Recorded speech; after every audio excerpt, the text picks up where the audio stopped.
अस्सलाम वालेकुम वरहमतुल्लाहि वबरकातुहू। Students, hope you are all fine.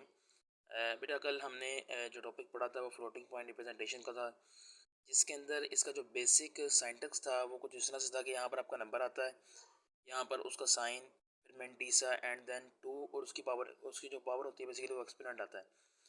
अच्छा, यहाँ पर ना हमने एग्जांपल कल पढ़ी थी कि नंबर हमारे पास 5.75 था, तो हमने इसको इस फॉर्मेट में चेंज किया था।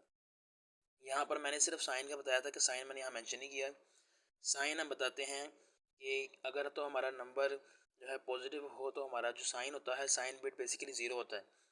अगर हमारा नंबर नेगेटिव हो तो वो साइन बिट जो होता है वो वन होता है। इसका भी हमने एक्सप्लेन कर दिया, इस पर हम ज़्यादा बात नहीं करेंगे। आज का जो हमारा टॉपिक है वो बेसिकली सिंगल प्रेसियन का है। सिंगल प्रेसियन जो है वो 32 बिट्स का होता है, और आपको पता है कि जो वन बाइट होता है वो 8 बिट्स का होता है। अगर मैं 32 बिट्स को कन्वर्ट करूँ ये बाइट्स की फॉर्म में तो वो बनते हैं 4 बाइट्स। अच्छा, इस सिंगल प्रेसियन में हम इन तीन चीज़ों को मज़ीद एक्सप्लेन करेंगे। इन तीन चीज़ों पर ही बात होगी हमारी, जिसके अंदर सबसे पहली चीज़ होती है साइन बिट, फिर मेंटीसा एंड देन इसका एक्सपोनेंट। यहाँ पर बेसिकली 32 बिट्स की जो कन्वर्जन है वो कुछ तीन हिस्सों में है, जिसके अंदर 32 बिट्स में से वन बिट जो है वो साइन बिट को असाइन किया गया है, मेंटीसा को 23 बिट्स असाइन किए गए हैं, एंड देन एंड एक्सपोनेंट को जो है ना वो 8 बिट्स असाइन किए गए हैं। इसका जो मेन स्ट्रक्चर होगा आंसर का, सिंगल प्रेसियन का, सबसे पहले हम साइन बिट का जो आंसर होगा साइन वो लिखेंगे, देन एक्सपोनेंट का जो आंसर होगा वो यहाँ पर आएगा, और लास्ट में मेंटीसा का जो आंसर होगा वो आएगा। यानी साइन, एक्सपोनेंट एंड मेंटीसा। यहाँ पर पहले साइन था, फिर मेंटीसा था, फिर टू की पावर का एक्सपोनेंट था। तो इन दोनों में डिफरेंस है, इन दोनों में कन्फ्यूज़ नहीं होना। अच्छा, इसको पढ़ने से पहले हम इसके कुछ मालूमात जान लेते हैं। बेसिकली जो इसके एक्सपोनेंट की जो रेंज है ना, एक्सपोनेंट की जो रेंज है वो -126 से लेकर +127 तक है। इसके बिट्स की जो तादाद है वो 8 बिट्स है, जबकि इसके जो नंबर, डेसिमल नंबर की जो रेंज है वो -126 से लेकर +127 तक है। वैल्यूज़ की जो रेंज है वो 1.4 मल्टीप्लाई 10⁻⁻45 से लेकर 3.4 10⁻38 तक है। अच्छा, ये जो फिगर है ये आपको इस तरह से याद करना है। यहाँ पर एक चीज़ बताता चलो, रेंज के अंदर जो मिनिमम वैल्यू ना, मिनिमम वैल्यू -126 आ सकती है, और जो मैक्सिमम वैल्यू है यहाँ पर 127 है। ये दोनों के दोनों नंबर डेसिमल में, इसमें एक कन्फ्यूज़ नहीं होना, ये नंबर जो है वो बाइनरी में नहीं है, ठीक है। अच्छा जी, अब हम बात करते हैं बेटा इसके एक मैथमेटिकल पोर्शन की। इसके अंदर मैंने एक एग्जांपल को सॉल्व किया है। यहाँ पर एग्जांपल है जी 5.75। 5.75 इंतहाई आसान एग्जांपल है। इसके आगे एक और आपकी एग्जांपल है, वो मैं इंशाल्लाह आपको नेक्स्ट में लेक्चर में कवर करूँगा, या उम्मीद है इस लेक्चर में कवर हो जाए। अच्छा, 5.75 जो कि आपके पास एक नंबर है, हमने पहले भी ये बात की थी। पॉइंट से पहले जो नंबर होता है वो इंटेग्रल पार्ट है, और पॉइंट के बाद जो नंबर है वो फ्रैक्शनल पार्ट है। इंटेग्रल पार्ट को अलग से सॉल्व करना है, फ्रैक्शनल पार्ट को अलग से सॉल्व करना है, ठीक है जी। अब इंटेग्रल पार्ट को अलग से सॉल्व करने से मुराद क्या थी कि इनको अलग से कन्वर्ट करना है। लास्ट टाइम जो एग्जांपल की थी वो 0.725 समथिंग थी, 0.375 आई थिंक थी। तो उसमें तो नंबर इंटेग्रल पार्ट तो ज़ीरो था। तो जब हमारे पास इंटेग्रल पार्ट के अंदर कोई इंटीजर नंबर आ जाता है ना, जिस तरह ये नंबर आया 5, तो इसको फिर हमें लेटर से कन्वर्ट करना पड़ेगा।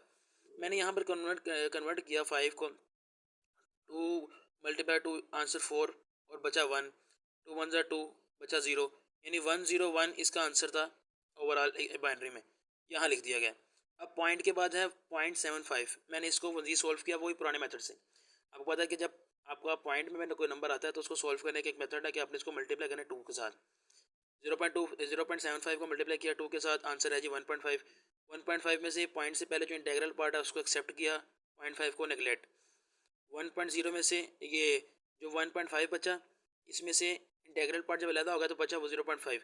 0.5 को मैंने फर्दर मल्टीप्लाई किया 2 के साथ, देन इसका आंसर बना जी 1.0। मैंने इसमें से इंटेग्रल अलग कर दिया और जो फ्रैक्शनल था अलग गया।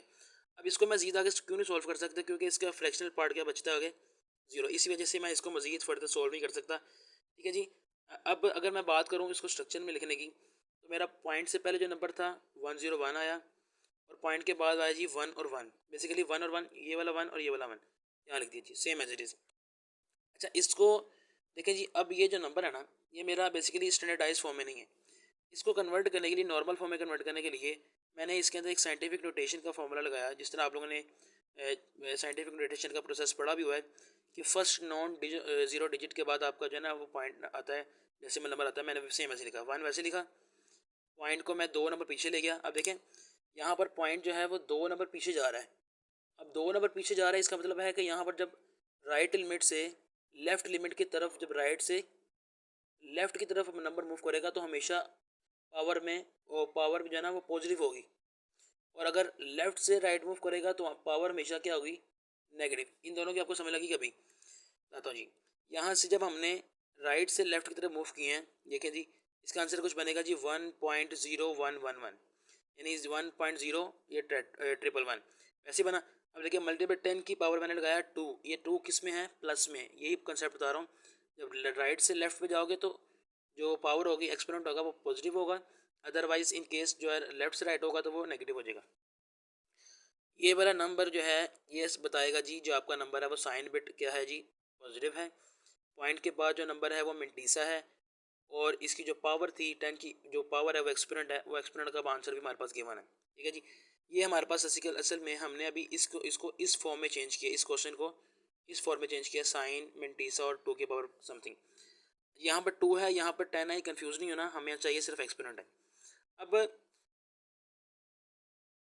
एक्सपोनेंट को ना हम इस तरह से सॉल्व नहीं कर सकते। इसको सॉल्व करने के लिए हमें एक चीज़ चाहिए, देखें ना यहाँ पर तो हमें चाहिए, ये तो 2 है, हमें चाहिए बाइनरी में। तो बाइनरी में कन्वर्ट करने के लिए इसकी बेसिकली रेंज थी जो हमने पीछे पढ़ी है।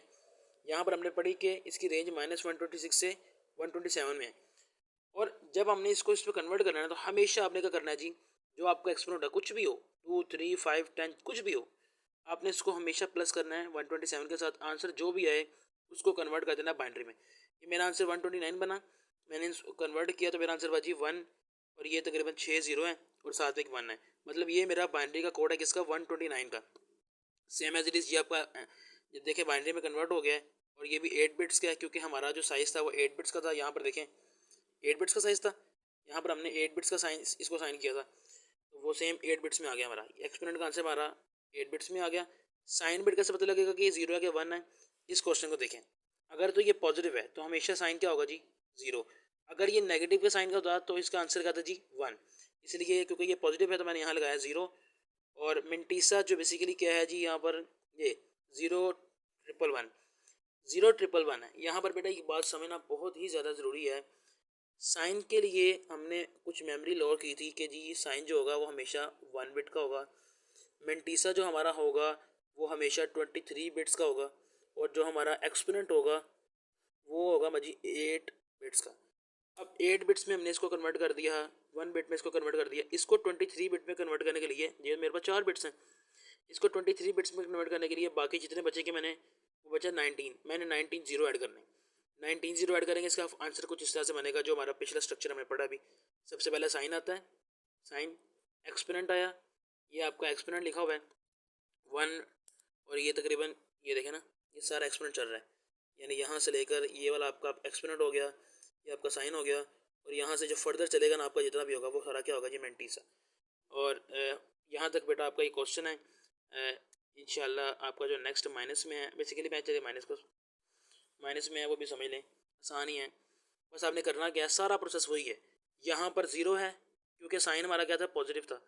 यहाँ पर नेगेटिव आएगा तो यहाँ पर सिर्फ 1 हो जाएगा, बाकी सारा आंसर सेम है, कुछ भी डिफरेंट नहीं है। एज इट इज़ आपने वैसे ही इसको ऐसे लिखना है, जस्ट आपने साइन को चेंज करना है। नेक्स्ट क्वेश्चन को करने की कोशिश करें जो आपकी बुक पे अवेलेबल है, अगर नहीं होगा तो इंशाल्लाह हम इसको भी कन्वर्ट कर देंगे।